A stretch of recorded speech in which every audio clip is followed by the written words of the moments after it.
ছোটবেলায় ভাবতাম জীবন খুব সহজ হবে, মানুষ ভালো হবে, কথা সত্যি হবে। কিন্তু বড় হতে হতে বুঝলাম সব গল্পের সুখের শেষ থাকে না। কিছু মানুষ কাছে আসে, আবার কিছু মানুষ দূরে চলে যায়। সবাইকে ধরে রাখতে হয় না, যাকে থাকা উচিত সে নিজেই থাকে। শিখেছি চুপ থাকা সব সময় দুর্বলতা না, চুপ থাকাও অনেক সময় শক্তি, কারণ সব উত্তরের প্রয়োজন নেই। জীবন যত কষ্ট এসেছে তার প্রতিটাই আমাকে বদলেছে। আমি আগের মতো নই, আর আগের মতো হতেও চাই না। সবার কাছে ভালো হওয়ার দরকার নেই, শুধু নিজের কাছে সৎ থাকলেই হয়, কারণ দিনের শেষে আপনি নিজের সঙ্গেই থাকেন। শিখেছি যা চলে যায় তাকে যেতে দিতে হয়, যা আসে তাকে মূল্য দিতে হয়। এটাই জীবন।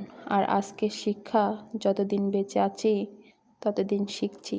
জীবন কঠিন, কিন্তু আমিও কম নই।